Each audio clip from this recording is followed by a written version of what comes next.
virtually all the features of the Pocket Query. I don't think there's anything in there that you can't get. Maybe some of the attribute filters of Pocket Queries, but that's about it. So this will be done in a second here, I hope. Question, Dave? Does this follow the 6,000 cache rule too? Yes. You see I'm wasting all my caches.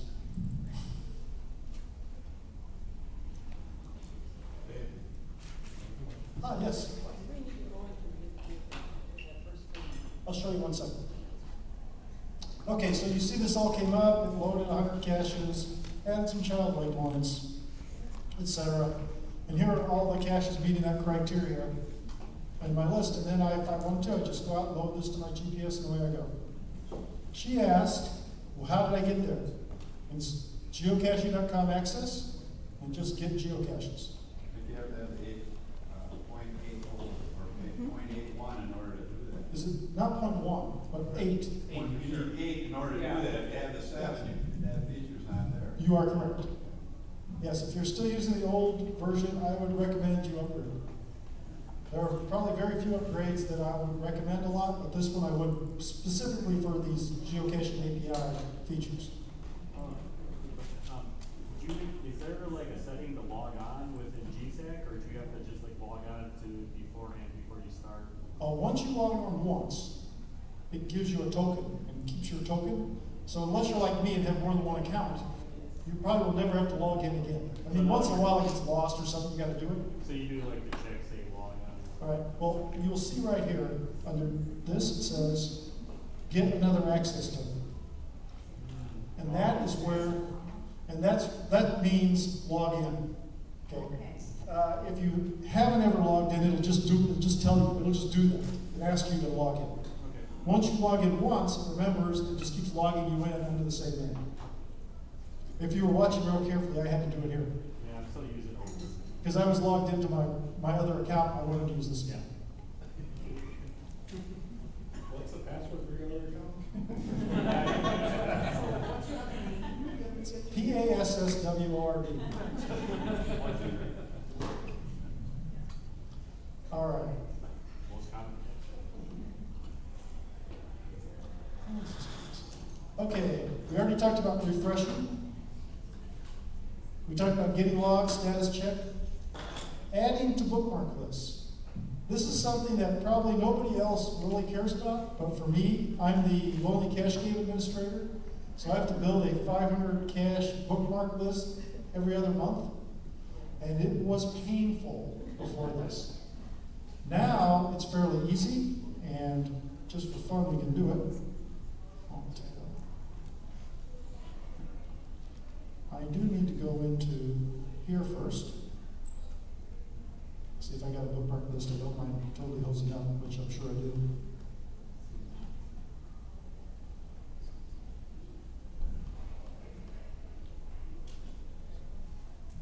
Okay, test sounds good. All right. So, I come over here to GSAK. Let's say I want to dump all of these caches in the bookmark list because I think they're the 100 greatest caches of all time for whatever reason. In fact, let's filter them some more because I don't want to sit and wait for it to run everything. Filter. Hopefully there's some 5.5s out there. Go. 1, perfect. All right, so I'm going to bookmark it. Add to bookmark list. One of those DNFs is wrong, by the way. I'm going to pick test. Add. And add it to the list. That's all there is to it. Now, if you had 500, it would be the same. Just take a little bit longer. But it would still work. And believe me, this has saved me literally 8 hours of time every 2 months. So I like it. Any questions on the bookmark list? No, nobody cares. I can go through. It's kind of over my head. I didn't get it. But Oh. I don't know if anybody else has missed that. It's not a real popular feature anymore. Microsoft technologically, All right, finally, I just have on here, we just talked about getting new tokens, and you probably will occasionally have to do that, even though in theory, it's supposed to keep you logged in forever. Sometimes it gets confused, and you gotta redo it. Talked about that already.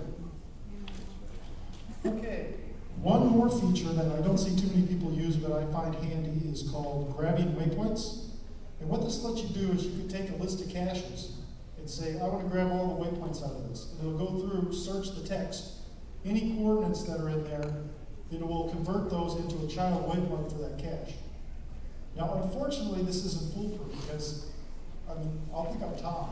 Tom has a particular site he uses to house photos, and the photos have numbers in them in the log that look like a coordinate. So when I run this program on his caches, I will get these, you know, who knows where waypoints, it could be anywhere on the earth, usually in the middle of the ocean, that are just related to him having a photo on the page that the stupid program thinks it's a coordinate. But on the other hand, we've probably all run into places where we go out in the field and we're going, okay, I'm going to this cache, you know, I'm driving, and where the heck am I supposed to park here? And you look at the description saying the parking is blah, blah, blah, blah, blah, but there was no parking coordinate. You had to sit there and type it in the field. Well, if you want to avoid that, you could do that. Just a real quick demo on it. It's really easy. I don't know if there is any on this one. Look at it real quick. Oh, nothing on that.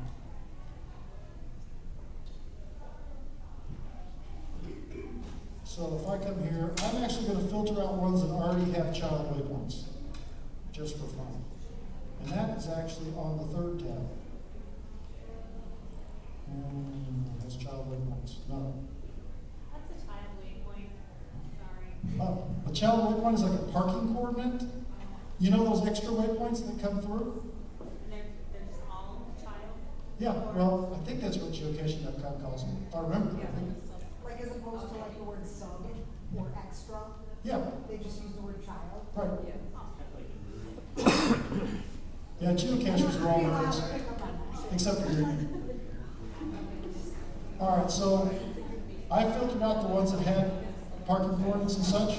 If I run this program now, grab coordinates is right here under tools. And let's just do the current filter. And grab. And it found 6 waypoints. And the way I have it set up, it's stuck in right here in the database, the way you don't like to see them. So you can see here, let's see, this is for not from the road maybe, and it got the parking coordinate for that. I've been caching 5 years, Dave, and those child waypoints have never been helpful on my GPS. I must just not know how to use them. They're supposed to help you park and stuff. And why am I not? How do I Does it come up on my GPS with the name of the cache, or how does that work? Well, it depends on how you set it up. When you send your waypoints to the GPS, like on my GPS, this particular one, the way it works is the geocaches are in one section as under geocaches. And the waypoint, everything else is under waypoints. And if you go to the waypoint menu, it doesn't have the geocaches on it. If you go to they're not mixed. So it's only helpful if you know that additional waypoint is there. So, you know, at least it's already loaded, but, you know, you still gotta find it. On my Garmin, I had it set up where it used a different naming convention for parking coordinates. They all started with PK, not very many caches start with PK, so that worked out okay. Trailhead, I started with TRH. You know, I just modified it so the name showed up in it so I could tell what they were. On there, it showed up all together. And on E-Tracks, I never tried to use it because that was just didn't have enough utility to use it on that.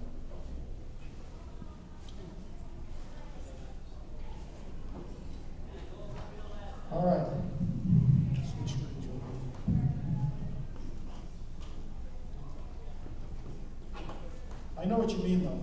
Sometimes it's like it's there, but you don't know it's there, so you can't really use it for anything, or it just gets in your way sometimes. All right. Finally, we're going to talk about macros. And the idea of a macro here is a small additional program that adds functionality to, in this case, GSAK. You'll also hear about macros for programs like Microsoft Excel, or Word, and Internet Explorer, Everything else, probably, every modern software has the ability to create macros. I would say, Do you want to ask everybody if there were anybody really interested in macros, or we can save the end part for general questions? It looks like there are some people, so you got a limited amount of time though, pretty limited. do you want me to do questions now and then do macros after? Why don't we do that, because there's probably only a select few that are interested in Well, I'm that. not going to talk about writing macros, it's just getting macros. Okay. So you'll see, this is not very difficult. All right, so, hot ticket. All you have to do to run these is you have to go out and find them, of course. I'm going to give you the names of some. They're on your handout. And if you go in and search for them on the geocaching or GSAK board, you can find these, and they're fairly useful. So let me give you an example.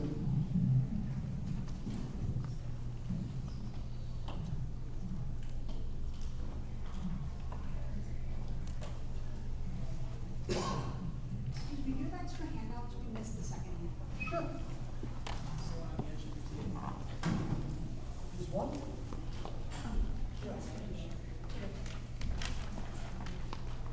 All right, so if you get to this, and by the way, I highly recommend this forum. If you find yourself having questions on GSAK, this is the hot ticket. You'll post a question, you'll get an answer easily within an hour, probably within 5 minutes.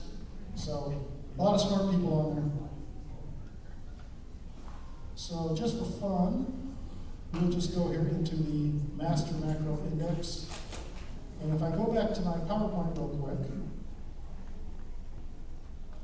I'm going to search for this one, Google Map V3. So let me set this down. Ah.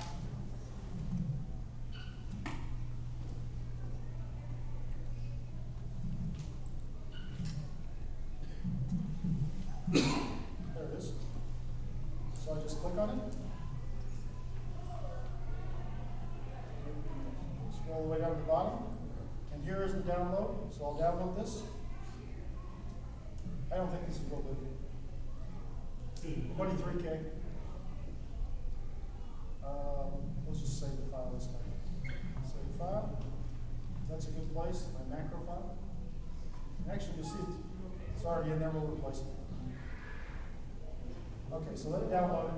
I now have that file in there. I can go into GSAK, macro, run. And I'm actually going to, it's already in there. I tested this on a different computer. We'll uninstall this. Okay. So now it'll come up, it's not there, right? I'm going to install it. I just hit install. And find the file. Where'd it go? This is called save the file to the wrong place.